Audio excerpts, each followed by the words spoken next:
Conference میں حضور رضی اللہ عنہ کے مضمون کی شاندار کامیابی۔ 23 ستمبر 1924 کا دن سفر یورپ کی تاریخ میں سنہری دن ہے، کیونکہ اس دن ویمبلے کانفرنس میں حضور کا بے نظیر مضمون پڑھا گیا، جس نے سلسلہ احمدیہ کی شہرت کو چار چاند لگا دیے۔ یورپ میں اسلام کی روحانی فتح کی بنیادیں رکھ دیں، اور حضرت مسیح موعود علیہ السلام کا لندن میں تقریر کرنے کا رویا پوری آب و تاب سے پورا ہو گیا۔ مردوں اور عورتوں نے بھی نہایت شوق اور خوشی سے سنا۔ 1 گھنٹہ بعد لیکچر ختم ہوا تو لوگوں نے اس گرم جوشی کے ساتھ اور اتنی دیر تالیاں بجائیں کہ پریزیڈنٹ سر تھیوڈر ماریسن کو اپنے ریمارکس کے لیے چند منٹ انتظار کرنا پڑا۔ قانون کے ایک پروفیسر نے بیان کیا کہ جب وہ مضمون سن رہا تھا تو یہ محسوس کر رہا تھا کہ یہ دن گویا ایک نئے دور کا آغاز کرنے والا ہے۔ ایک بادری منش نے کہا، 3 سال ہوئے مجھے خواب میں دکھایا گیا کہ حضرت مسیح 13 حواریوں کے ساتھ یہاں تشریف لائے ہیں، اور اب میں دیکھتا ہوں کہ یہ خواب پورا ہو گیا۔ حوالہ تاریخ احمدیت جلد 4۔ مسجد فضل کا سنگ بنیاد۔ مسجد کے سنگ بنیاد کے لیے 19 اکتوبر 1924 ہفتہ کا دن مقرر تھا۔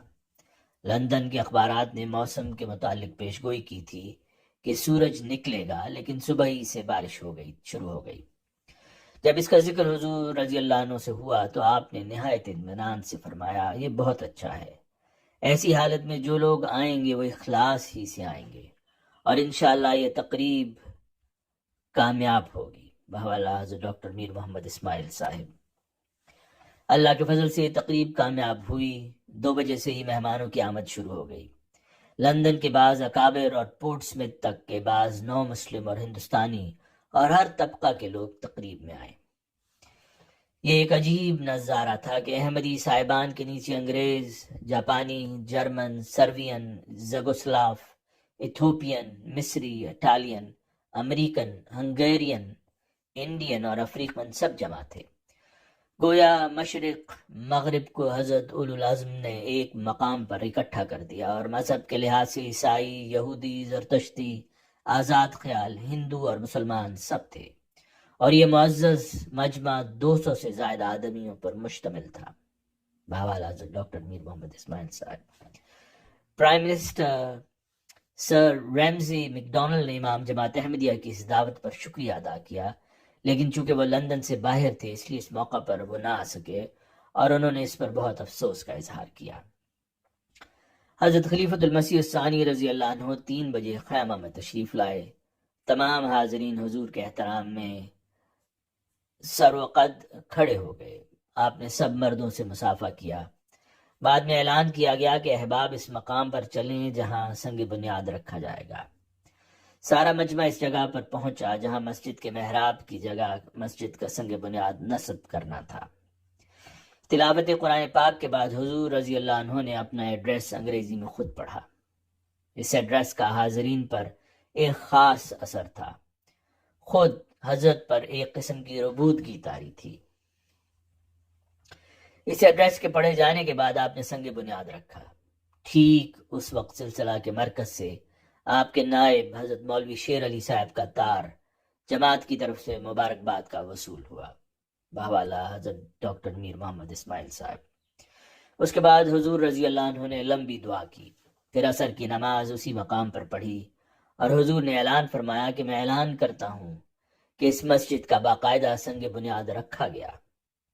نماز کے بعد مبارکباد کی آواز ہر طرف سے بلند ہوئی، اور مسجد کے محراب پر ایک جھنڈا لہرایا گیا جو حیدرآباد کے ہوم سیکرٹری نواب اکبر نواز جنگ صاحب نے دیا تھا۔ بحوالہ تاریخ احمدیت جلد 4۔ حضور رضی اللہ عنہ کے مسجد فضل کے سنگ بنیاد رکھنے پر حضرت مسیح موعود علیہ السلام کا کشف کامل طور پر پورا ہو گیا۔ میرا پہلا لڑکا جو زندہ موجود ہے جس کا نام محمود ہے، ابھی وہ پیدا نہیں ہوا تھا جو مجھے کشفی طور پر اس کے پیدا ہونے کی خبر دی گئی، اور میں نے مسجد کی دیوار پر اس کا نام لکھا ہوا یہ پایا کہ محمود۔ بحوالہ تریاق القلوب روحانی خزائن جلد 15۔ یہ کشف اس مسجد کی دیوار پر نصب کتبہ میں آپ کا نام لکھا جانے سے کامل طور پر پورا ہو گیا۔ ماخذ از حضرت ڈاکٹر میر محمد اسماعیل صاحب۔ اس موقع پر حضرت خلیفۃ المسیح الثانی رضی اللہ عنہ نے مضمون تعوذ اور تسمیہ کے بعد انگریزی میں پڑھا۔ یہ نہایت بصیرت افروز تھا جو کہ 1924 میں اس وقت پڑھا گیا جب دنیا آہستہ آہستہ جنگ عظیم دوم کی طرف بڑھ رہی تھی۔ آپ رضی اللہ عنہ نے فرمایا، جس عمارت کی بنیاد رکھنے کے لیے ہم آج جمع ہوئے ہیں وہ اتحاد اور اتفاق کا ایک نشان ہے، اور اپنے وجود سے ہمیں اس امر کی طرف توجہ دلا رہی ہے کہ ہماری امید اور مرجع ایک ہی ہے، بس ہمیں آپس کے اختلافات کی وجہ سے ایک دوسرے سے لڑنا اور فساد کرنا نہیں چاہیے۔ یہ مسجد صرف اور صرف خدا تعالیٰ کی عبادت کے لیے بنائی جاتی ہے تاکہ دنیا میں خدا تعالیٰ کی محبت قائم ہو اور لوگ مذہب کی طرف جس کے بغیر حقیقی امن اور حقیقی ترقی نہیں متوجہ ہوں۔ بحوالہ حضرت ڈاکٹر میر محمد اسماعیل۔ خاکسار جب حضور رضی اللہ عنہ کے ایڈریس کا مطالعہ کر رہا تھا تو یہ جان کر ورطہ حیرت میں پڑ گیا کہ جو بات آپ 1924 میں فرما رہے تھے کہ خدا تعالیٰ کی محبت کے بغیر حقیقی امن اور حقیقی ترقی نہیں ہو سکتی، وہی بات عالمی مورخ ٹائن بی 1972 میں کر رہا تھا۔ اس کی کتاب سے حوالہ ہے ٹائن بی کی کہ each time a people has lost faith in its religion, its civilization has succumbed to domestic social disintegration. Reference the Toynbee Ikeda dialogue, Kodansha International Limited, 1976, page 288۔ آپ اسی حقیقت کا اعلان 1924 میں فرما رہے تھے اور دنیا کو آنے والی جنگ کی خطرہ سے متنبع فرما رہے تھے۔ مسجد فضل کا افتتاح 3 اکتوبر 1926 کو ہوا۔ پروگرام کے مطابق اس مسجد کا افتتاح شاہ فیصل سے کروایا جانا تھا اور افتتاح کی تاریخ 29 ستمبر کو مقرر تھی، لیکن فوراً آفس کے مشورے سے پہلے تاریخ میں تبدیلی کروائی گئی اور بعد میں معذرت کر لی گئی۔ چنانچہ in the absence of the Amir, the choice fell upon Sir Abdul Qadir, barrister of law and former minister of the Punjab government and member of the Indian delegation at the League of Nations. Reference the Times, October 4, 1926۔ مسجد کے افتتاح سے پہلے حضرت خلیفۃ المسیح الثانی رضی اللہ عنہ کا پیغام پڑھ کر سنایا گیا۔ آپ نے تحریر فرمایا، ہم لوگوں کا مقصد اس مرکز توحید میں بیٹھ کر محبت اور اخلاص کے ساتھ واحد خدا کی پرستش رائج کرنا اور اس کی محبت کو قائم کرنا ہوگا۔ آؤ ہم سب مل کر توحید کو، جن پر سب کا اتفاق ہے، قائم کریں۔ ہم لوگوں کے اندر یہ روح پیدا کریں کہ وہ تعصب سے آزاد ہو کر جو سب سے بڑا بت ہے خدائے واحد کی دیانتداری سے جستجو کریں، اور خواہ وہ کسی مذہب میں ہو اسے قبول کر لیں۔ ہم اس خدا کی طرف نہ جھکیں جو ہمارے دماغوں نے پیدا کیا ہے، کیونکہ وہ ایک بت ہے، بلکہ اس خدا کی طرف جھکیں جو اپنی زندہ طاقتیں ہمیشہ اپنے مقدسوں کے ذریعے سے ظاہر کرتا رہتا ہے، اور پھر اس مشرق و مغرب کے خدا پر ایمان لاتے ہوئے یہ کوششیں کریں کہ دنیا میں امن و امان قائم ہو۔ بحوالہ حضرت ڈاکٹر میر محمد اسماعیل، تواریخ مسجد۔ اس خطبہ کے بعد خان بہادر سر عبد القادر نے چاندی کی کنجی کو امام سے لیا اور قفل میں داخل کر کے جب پھرایا تو بآواز بلند یہ الفاظ کہے، خدائے رحیم و رحمان کے نام پر میں اس عبادت گاہ کا افتتاح کرتا ہوں۔ یہ بھی بحوالہ ڈاکٹر میر محمد اسماعیل صاحب ہے۔ سر عبد القادر نے اپنی خطاب میں فرمایا، مجھے امید ہے کہ وہ اس مسجد کے وجود سے جو اسلام کے اصولوں پر روشنی ڈالنے کے لیے عیسائیت کے مرکز میں بنائی گئی ہے پورا فائدہ اٹھائیں گے۔ بہت سے طالبان حق اس نور سے حصہ پانے کے لیے تیار ہیں جس کو ہمارے پیغمبر اعظم صلی اللہ علیہ وآلہ وسلم دنیا میں لے کر آئے تھے۔ بحوالہ حضرت ڈاکٹر میر محمد اسماعیل صاحب۔ مسجد فضل لندن عالم اسلام کے لیے ایک مرکز کے طور پر ابھر کر سامنے آئی، جہاں سے مسلمانان عالم کے مذہبی اور سیاسی حقوق کے لیے نہ صرف آواز اٹھائی گئی بلکہ رہنمائی کا فریضہ بھی ادا کیا گیا۔ فلسطین سے لے کر کشمیر تک مظلوم مسلمانوں کے حقوق کی جد و جہد کی گئی۔ سب سے اہم مرحلہ اس وقت آیا جب 1927 میں ہندوؤں کی طرف سے کتاب رنگیلا رسول اور رسالہ ورتمان میں حضرت صلی اللہ علیہ وسلم کی شان میں گستاخیاں انتہا کو پہنچ گئیں۔ اس موقع پر حضرت خلیفۃ المسیح ثانی رضی اللہ عنہ نے حضرت صلی اللہ علیہ وسلم کی ناموس اور حرمت کی حفاظت کی خاطر نہ صرف کامیاب مہم چلائی بلکہ آپ نے یہ تجویز پیش کی، لوگوں کو آپ پر یعنی حضرت صلی اللہ علیہ وسلم پر حملہ کرنے کی جرت اس لیے ہوتی ہے کہ وہ آپ صلی اللہ علیہ وسلم کی زندگی کے صحیح حالات سے ناواقف ہیں۔ اس کا ایک ہی علاج ہے، جو یہ ہے کہ رسول کریم صلی اللہ علیہ وسلم کی سوانے پر اس کثرت سے اور اس قدر زور کے ساتھ لیکچر دیے جائیں کہ ہندوستان کا بچہ بچہ آپ کی پاکیزگی سے آگاہ ہو جائے اور کسی کو آپ کے متعلق زبان درازی کرنے کی جرت نہ رہے۔ ہم لوگوں کو توجہ دلائیں کہ وہ رسول کریم صلی اللہ علیہ وسلم کے حالات کو خود پڑھیں اور ان سے صحیح طور پر واقفیت حاصل کریں۔ جب وہ آپ کے حالات پڑھیں گے تو انہیں معلوم ہو جائے گا کہ آپ کی ذات نور ہی نور ہے اور اس ذات پر اعتراض کرنے والا خود اندھا ہے۔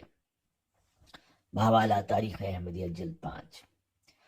اس تحریک کی گونج لندن میں بھی سنائی دی اور مسجد فضل لندن میں سیرت کانفرنس کا انعقاد ہوا، جس میں مسلم غیر مسلم مقتدر شخصیتوں نے شرکت کی اور سرور کائنات بادشاہ ارد و سرا مولائے کل کو خراج عقیدت پیش کیا گیا صلی اللہ علیہ وسلم۔ چنانچہ 20 مئی 1929 کو فضل مسجد میں ہی ایک تقریب منعقد ہوئی۔ اس تقریب کی صدارت مہاراجہ بردوان نے کی۔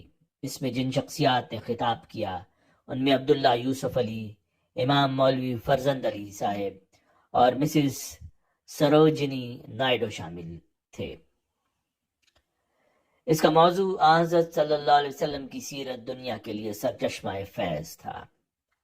مسز سروجنی نائیڈو نے جو اپنی منفرد شاعری کی وجہ سے بلبل ہند کہلاتی تھیں، ان الفاظ میں اپنا نذرانہ عقیدت پیش کیا۔ وہ کہتی ہیں، We praise thee, O compassionate, master of love and time and fate, Lord of the laboring winds and seas, Ya Hamid, Ya Hafiz.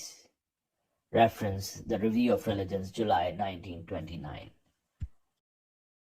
گزرے ہوئے 100 سال کی تاریخ گواہ ہے، سائے کی طرح سایہ فگن ہم پہ خدا ہے۔ گزرے ہوئے 100 سال کی تاریخ گواہ ہے، سائے کی طرح سایہ فگن ہم پہ خدا ہے۔ اور رات جو آئے بھی تو پروانوں کو غم کیا، جلتا ہوا پر نور خلافت کا دیا ہے، جلتا ہوا پر نور خلافت کا دیا ہے۔ گزرے ہوئے 100 سال کی تاریخ گواہ ہے، سائے کی طرح سایہ فگن ہم پہ خدا ہے۔ کچھ اس لیے ہجرت بھی ضروری تھی ہماری، اس شہر سے تنگر میں جفاکار بہت تھے، کچھ ان کو بھی نفرت سے عقیدت تھی زیادہ، کچھ ہم بھی محبت کے پرستار بہت تھے، پہلے سے کہیں بڑھ کے ہمیں اس نے دیا ہے، پہلے سے کہیں بڑھ کے ہمیں اس نے دیا ہے۔ گزرے ہوئے 100 سال کی تاریخ گواہ ہے، سائے کی طرح سایہ فگن ہم پہ خدا ہے، سائے کی طرح سایہ فگن ہم پہ خدا ہے۔ برکت ہے خلافت کی کہ ایک ہاتھ پہ یارو، لاکھوں ہے کروڑوں ہے جو ایک جان ہوئے ہیں، طوفان کی مرضی تھی اجڑ جائیں گے لیکن بوٹے جو لگائے تھے گلستان ہوئے ہیں، سب اس کی عطا، اس کی عطا، اس کی عطا ہے، سب اس کی عطا، اس کی عطا، اس کی عطا ہے۔ گزرے ہوئے 100 سال کی تاریخ گواہ ہے، سائے کی طرح سایہ فگن ہم پہ خدا ہے، گزرے ہوئے 100 سال کی تاریخ گواہ ہے، سائے کی طرح سایہ فگن ہم پہ خدا ہے، سائے کی طرح سایہ فگن ہم پہ خدا ہے۔